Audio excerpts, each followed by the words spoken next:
messieurs, chers amis, monsieur le député, madame la vice-présidente du conseil départemental, chers amis britanniques, enfants, petits-enfants du 9e bataillon Sherfield, que nous sommes heureux d'accueillir une fois encore, nous nous réunissons pour nommer trois rues qui vont désormais porter le nom de vétérans britanniques. Dans un lotissement proche de l'assaut, quel meilleur hommage pouvait-on leur rendre alors qu'il y a déjà une rue, la rue Bill Mills derrière, Gordon Newton qui nous a accueillis, et donc nous continuons avec de ces vétérans que nous avons connus, accueillis et aimés. Je trouve que donner un nom de rue, c'est quelque chose de fort parce que c'est la certitude que le nom n'est pas oublié. Quand il y a le nom d'une rue, ça veut dire que tous les jours, sur des courriers officiels, dans des mails, sur des papiers d'identité, sur les banderoles d'impôts, eh ben, ce nom va apparaître. Il va apparaître 10 fois, 20 fois, 100 fois, 1000 fois chaque année, et ainsi la mémoire perdure.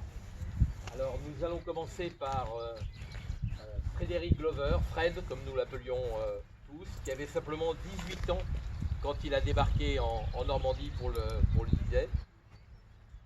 Il a dit quand on est parti, on nous a dit que l'échec n'était pas une option.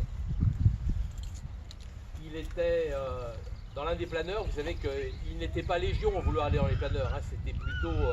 ils avaient été entraînés pour sauter, et quand on a dit qu'il fallait qu'un certain nombre d'entre eux aillent dans les planeurs, qui étaient ces engins en bois essentiellement, sans moyens avec très peu de moyens de direction, ça apparaissait un peu comme un cercueil roulant. Et Fred a fait partie de ceux qui ont été volontaires, qui ont dit moi voilà, je suis volontaire pour aller dans un des planeurs. Il arrive à la batterie dans la nuit du 5 au 6 juin. Les planeurs, comme vous le savez, ont reçu un certain nombre de rafales de tirs d'armes allemandes, et Fred sera blessé aux jambes. Il se retrouve sur le champ de bataille avec pas très loin d'un soldat allemand qui souffre plus que lui, et auquel il va donner à l'infirmier qui est là une dose de morphine pour soulager le soldat allemand. Il est fait prisonnier, il part à Paris, il est mis à l'hôpital à Paris, et il arrivera à s'échapper de cet hôpital parisien peu de temps après, avec l'aide de la résistance. Fred, c'est aussi, vous en rappelez certainement, en juin 2014, lorsque j'avais eu le grand privilège, l'honneur de lui remettre notre plus haute décoration, la Légion d'honneur. Et puis c'est à cette même date que Ouest France avait pris la photo de Fred dans un champ de blé sur Ranville, en train de regarder les parachutistes qui tombaient. Et cette image a fait le tour du monde. Et il a vraiment, à partir de cet instant-là, il a identifié, il a été celui qui représentait, qui incarnait ces parachutistes du 6 juin. Et voilà, pendant toutes ces années, on aura profité de sa gentillesse, de son souci de témoigner. C'était un bon danseur, hein. Ceux qui ont été à la salle polyvalente se rappellent. Toujours svelte, sec, et qui aimait beaucoup faire rire, et qui aimait beaucoup être très aimable avec les jeunes femmes. Voilà. Alors, un très beau symbole aussi pour dévoiler cette plaque, ça va être un jeune homme, Lewis, auquel je demande de venir, qui a pendant 7 ans a fait la connaissance, parce que sa maman venait ici aux cérémonies, donc il a fait la connaissance de Fred, et puis il conversait avec Fred, il avait des échanges avec Fred, et quelque part, vous voyez, voilà, par-dessus ma génération, Fred, il a transmis la mémoire déjà à quelqu'un. Alors, tu as quel âge? Il a 10 ans maintenant, donc vous voyez, dans 40 ans, dans 20 ans, il pourra raconter ça à ses enfants, dans 40 ans, à ses petits-enfants, et quelque part, voilà, c'est de la mémoire de long terme grâce à lui. Alors Lewis, je te propose de retirer le drapeau de manière...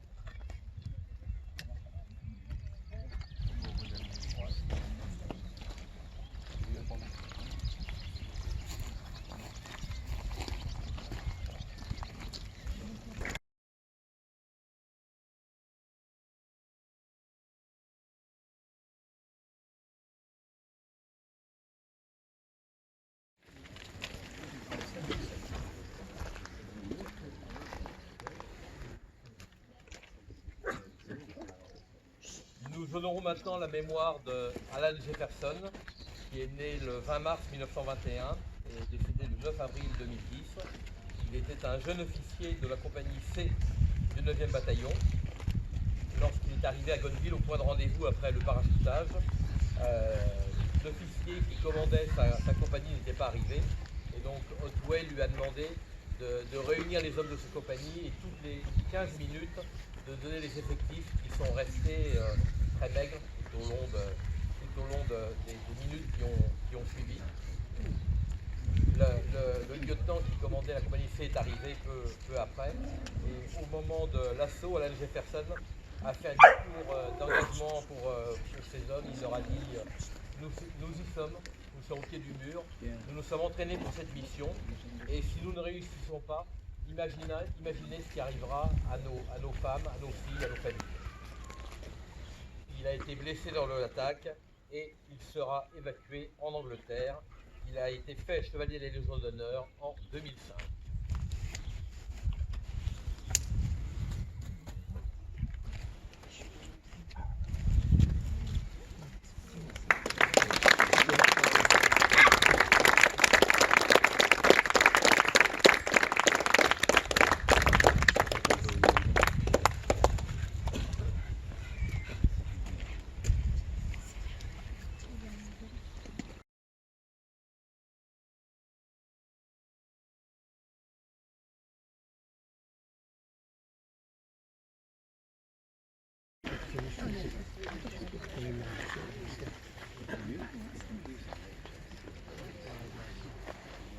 Alors, Albert William Woodcock, le dernier de ces vétérans que nous honorons en cet instant.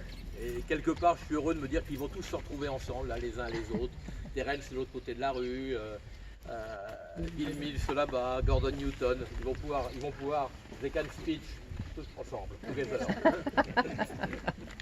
Albert William Woodcock, donc, qui faisait partie au début de la guerre des Royal Fusiliers à Londres. Il a ensuite atteint le grade de sergent et il a suivi un entraînement de parachutiste à Ringway. Vous savez que le régiment parachutiste a été créé de toutes pièces et que des hommes volontaires et capables physiquement donc, ont subi un entraînement particulier en mars 1943. Par la suite, donc, il a fait partie de la compagnie A du 9e bataillon parachutiste. Il sera blessé par un mortier allemand en juillet 1944 et sa blessure sera telle qu'il ne pourra plus par la suite être parachuté. Il quittera l'armée en 1947 et on a la chance d'avoir avec nous son fils, Michael. Michael a été nommé au comité du 9e bataillon parachutiste en 1995 et il a travaillé très longtemps avec nous au sein du comité franco-britannique de gestion de la batterie de Merville, de manière lui aussi à faire perdurer la mémoire. Mike. Je